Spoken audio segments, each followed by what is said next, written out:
AI is coming for you, it's coming for your job, it's coming to replace you. This is the narrative out there, okay? This is what is being built through trillions of dollars of investment to allow these AI corporations to build something to replace humans. And those trillions of dollars will be recouped only if they succeed. That is a lot, okay? This is a lot of pressure over the job market.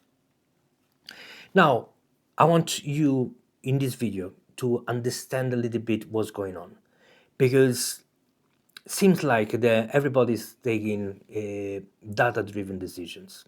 Okay, the numbers are clear. This is what is happening. This is what is going to happen in the next few years. In reality, we as a human, we can only take emotional decision. The data that we use is to justify our emotional decision. Why I'm saying this? Because it's clearly done by those AI corporations. They use greed and fear to shape the narrative, to attract capital, to push adoption, and so on. So it's not through data, because it's clearly not. Okay, because we know what AI can do. If you've been using AI, for you it's clear. It's true, AI is getting better and better. It's true that you can do things that you couldn't do before. But it's also true that it's not capable of replacing you. Because at the moment AI can do some specific tasks really well within our job, but not everything. And some tasks are better than us, some are worse than us, some are similar to us, and some are completely impossible to be done. So that is where we have what we have now, but we know we are moving into a scenario where things are going to change. But we have no certainty that is the AI will replace human. We know that there is capital invested there. There is a lot of bright mind building this reality. By reality, we have no certainty. So that's why I'm talking about we are walking the uncharted water, because we don't know this future. We don't know the timing. We don't know anything. We know there is capital and intention to build that kind of future. A future that I have to say doesn't sound so appealing for the human, okay? Because the only way to make money for us is by working, okay, or owning capital and then use this capital to have assets and therefore having the asset working for us. But for most of us, the only way of making money is through work. And the moment that we have an AI that wants to replace us at any job, it doesn't sound good. So, of course, there is some concern and there is some emotional part of us that say, this is madness, we should stop it. And I say emotional, this is pure logic in reality, okay? It's trying to replace human job, let's stop this, okay? Because it makes total sense. If you know me and about this channel, I'm not against AI, okay? I'm against a way of building AI, a way of using AI and so on. But I'm not against AI. And I'm pro augmentatism, okay? The idea of augment human abilities through AI. Totally fine. But there is a different thing of say, I'm going to replace you and I don't know how you're going to make your money and I don't care, okay? Because that is what's going on. Anyway, so in today's video, I want to go through a few elements, okay? One of the elements is understanding the psychologies of those that make those decisions. And so the CEO in companies, but also these large corporations, what they're doing, but also the people that work within this company. Because if we understand those three dynamics, and at the end we have a better chance to triangulate the position and understand what is going on and what we should do next. And I will explain the CEO psychology a little bit and then the worker. In the sense, a lot of the decisions that are made, again, are run by emotion, but covered by data. And at the moment, the data and the emotional scenario is this one, okay? There is a lot of corporations that are firing thousands of employees because they find that they were not necessary. And then the narrative on somehow is, yeah, because it's AI, it's getting better and better, and so the AI is replacing humans. In reality, it's not. Okay, what we are seeing is those corporations have learned a lesson, and now they are optimizing. What was this lesson? If you think about a few years ago, Twitter has been bought by Elon Musk, and as soon as he got bought, he fired 70% of the employees. 70% is just an insane amount of people. Okay, think about the company where you work, or whatever you're doing. Okay, 70% of people are gone, and the company is still running. So, what is the engineering approach to this? So, instead of saying I'm gonna, for example, fire 50%, and I'm gonna save 50% of the money, what the engineering approach here is, I'm gonna fire until I break the machine. Carry on firing. Okay, and then I find, okay, now the machine is broken.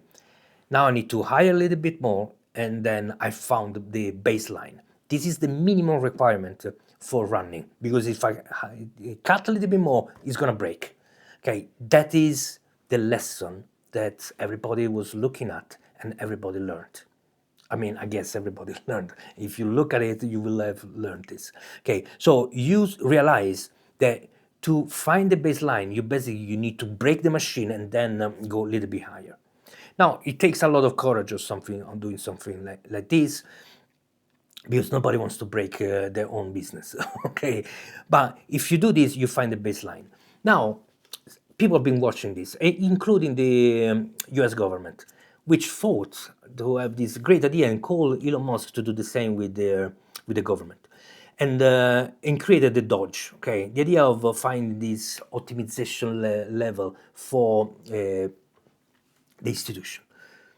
So Musk, being what he is, he didn't care about public opinion. Okay, so he did exactly the same thing. He started firing everybody, and of course backlash, and it's because the main problem is not even that you fire everybody, at the speed to which you do. So you create a kind of problem inside the job market. You don't give time to the market to reassess, because something like this you can do over 3 years, for example. Okay, you do over 3 years, nobody's gonna. I mean, people will realize, but it's not gonna be the same of firing 70% in one day. Okay, so it's completely different kind of a process. You prepare for that kind of a change. The society adapt, the job market adapt, and it's managed at not just for the finance aspect, but also for the human aspect. But anyway, that is what's going on. Now, it doesn't matter what we think about, okay? Because here it's not about thinking is right or wrong, is Twitter better than before or not. Doesn't matter. All those things are opinion, personal opinion. But what we need to learn from this is this engineering way of finding the baseline compared to other system that was like, yeah, maybe I don't need that one, maybe I don't need that one, okay? Here is really done through maybe through this again, it feels like a data-driven decision, but in reality even there is an emotional one, okay? In the sense, from the idea of Elon Musk, what is the requirement needed to run? Okay, for him to survive the company, fire 70%, now we need to find the baseline around that part. Why I'm saying this? Because now those large corporations are trying to do the same. They realize that both governments, both corporation can be optimized a lot. And most of the time, the problem was there was too much delegation. So why we have this delegation, this pyramid structure of manager, manager. Okay, why do we have this? We have it because there is this kind of idea of everyone should be replaced, should be possible to replace. Nobody is indispensable. Everybody is replaceable. A company that works in this way, that everybody is replaceable, is extremely resilient because it's not dependent by anybody. Everyone can be replaced and therefore is working in a safe environment, which for one perspective okay, makes total sense. From other perspective, it's just pure madness, okay? Because you are basically erasing the human capital, in the sense the value of the human is gone, okay? Because if everybody can replace, means you're not leveraging on the human, you're leveraging on the basic elements of human. And that is also why now you think, okay, but I was already optimized so much. So every human would be replaced. So I just need an AI that can do that kind of task and will be fine. And crazy enough, there are some specific positions that maybe are so limited, the job is so bad that the human are really doing nothing there. The humanity is not necessary. Therefore, that job can be replaced even today. But in most scenarios, there's really it's basically impossible to replace a human with AI, because AI doesn't have what we do. Okay, it only have as few elements, and those elements might be better than us, maybe not as good as us, and so on. So I want you to also explain this other thing, because sometimes we hear people say AI is amazing, can do things that are incredible, and then there are other people saying AI is really bad, everything it does is slop. And there is two polarized position. In reality, it's the problem this is happening because it's of how the technology works and how human psychology works. So if we remove the people that lie about this, okay, in the sense that people that never use AI, they saw a couple of things and say, AI is not good enough, okay, ignore those one. But there are people that actually use AI and say AI is not good enough. Then there are people that use AI and say AI is amazing. Why this is happening? So because AI is not good at everything at the same level, first of all. So understand this. So you might use AI for, I don't know, making one specific kind of images and it's amazing, and then you do some kind of different kind of images and it's really bad. So you have two different experiences, and one have an opinion and the other the opposite. But if we see in general, what AI does, it does predict the next probable token. So what it does, it goes for an average. And that average, let's say that is this line. So now you can be lower than the average. For example, in my case, I'm not a software engineer. I don't know how to code. Okay, but I can use AI to code. And therefore, AI is just pushing me up. And then I say, wow, this is amazing. Just something that is incredible. Okay, because it is pushing me up to a higher level. We have to say that AI in coding at the moment, because they've been invested so much in resolving coding, that now actually AI is pretty good at coding. So a lot of people recognize that AI for coding is extremely good. But there is other scenario where you might be better than AI. So when you look at the output from AI, you look from a level that is higher than AI, then you say, okay, but this is not good enough. So now I'm going to show you this, that once you see, it cannot be unseen. So when you hear those people arguing about, I don't know, AI is amazing, AI is not amazing. And if we remove those that basically lie or don't have, never use AI, so they don't count. But what you're seeing is their level, okay? Are they above AI or below AI? That's all you see, okay? The people that really defend AI, no, AI is amazing and so on, it's because they are all below. Everything AI does is better than them, okay? Because the average is really high, okay, compared to theirs. So the one that are on top and say, oh, no, AI is not good enough, doesn't do this, is because what they experience is that AI is doing something that is lower than them. In most scenario, we are sometimes higher, sometimes lower, sometimes higher, sometimes lower. Okay, so if you are intellectually honest, you will say this. You will say that, AI sometimes is really bad, sometimes it's good, and it's normal. Unless, unless you say that it's always good, and therefore you know where these people are, okay? Now, why I'm saying this? Because as a way of implementing and using AI, we need to understand where is the right moment to use AI, on where we should use AI.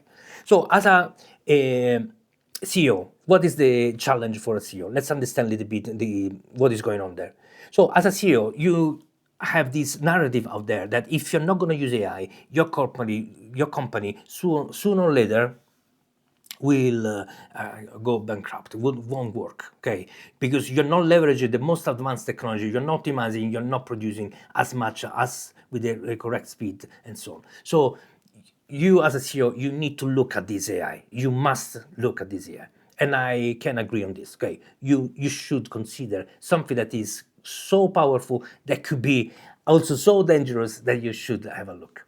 Now, to have a look at something like this, it's not like you watch a video, you read a book, because it doesn't work like this. Okay, all you need to do is actually using it, and try to use it on everything you do, so you can measure and understand. Okay, where AI can be good, what AI can do today, and what is possible to do.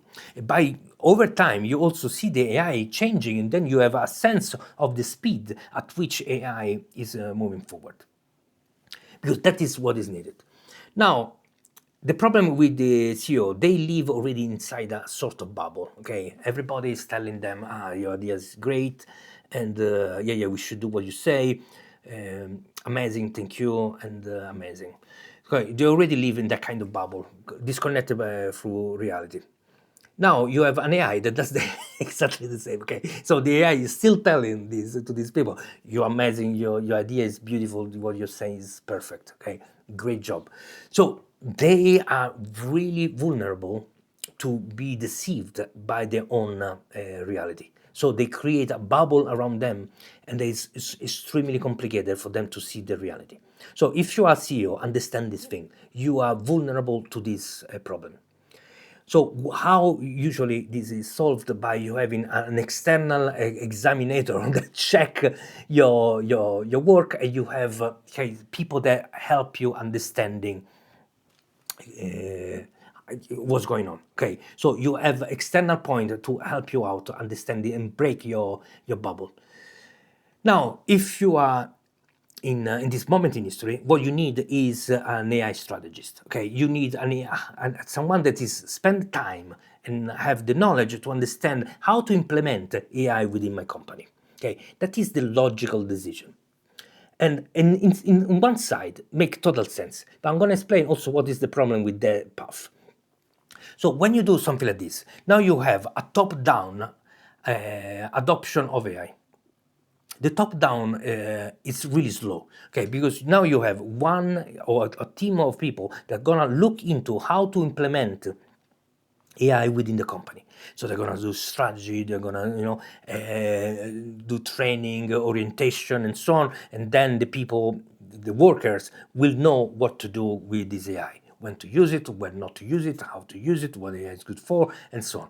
So now between the start and the delivery, there is time, okay, and let's say 3 months. Okay, 3 months. I'm trying to be optimistic. Okay, 3 months, and then things start moving. But we know that every weeks, 2 weeks, a month, 3 months, 6 months, AI is moving forward constantly. So what you need to do, though, so these specialists carry on updating, and therefore what you have your worker that are always 3 months behind the latest AI. Now, if you can understand 3 months in such a fast environment, and it's not little, it's quite a lot. And if you think now, there is a company, corporation that actually a month behind, not 3 months, months, years behind. So what is the strategy here? So you as a corporation, you should shrink this as much as possible. Okay, but what is the closest element? How does it work? How can I be just there on the edge? You need to change strategy. It's not the top down, but it's the bottom up. So you need actually people that work there. They have the attitude to say, I want to learn how to use AI. I want to experiment how to use AI. I want to do my part in implementing AI inside my job.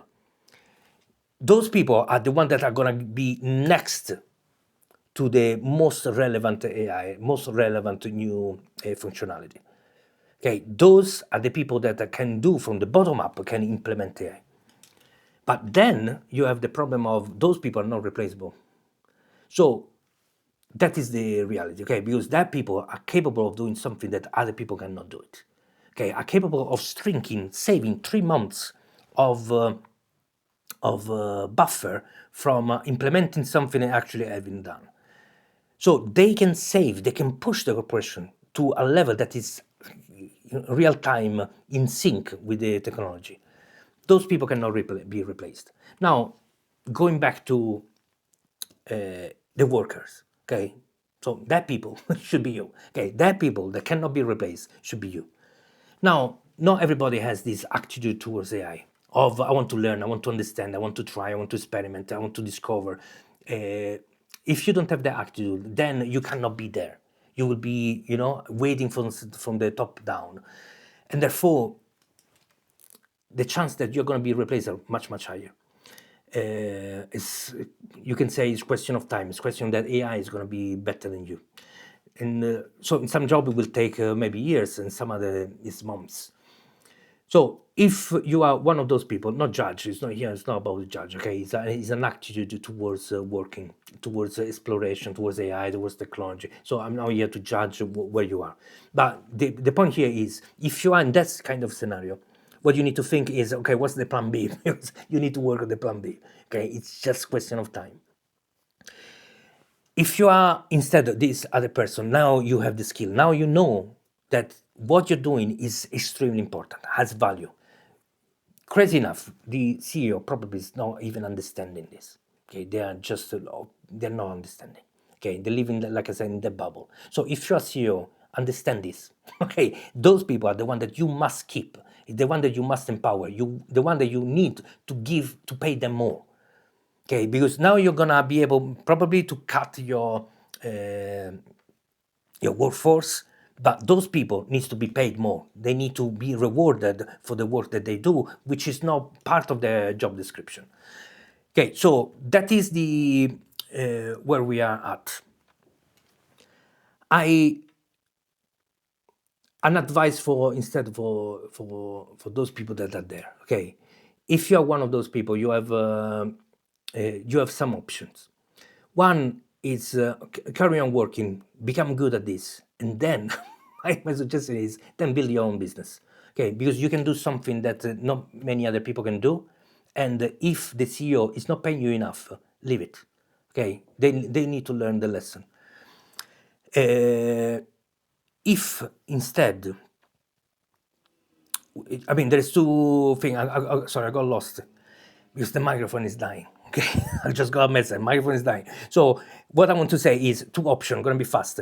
Two options: stay, learn, leverage, and then leave, or leave. Okay, those are the two options. There is no a really good option to stay unless they pay you really, really well, and you prefer not to, build your own business. But another last thing that I want to say, the strategy here is all those people that are at this level, they need to meet with each other and do peer learning. Okay, peer learning means I learned this, I know how to use AI in this way, AI is not good for this. They talk together and they align, so everybody is taking the maximum out of the technology. Now, the CEO should pay for that kind of work, should pay for allow time for doing this peer learning and recognize the importance of this. So those corporations that are capable of switching from the top down to the bottom up, they will more than survive. They will create something incredible. And recognizing the value of those people that are capable of working from the bottom up, that is a game changer. So thanks for staying to the end. Like and subscribe, and see you to the next video. Watch the next video.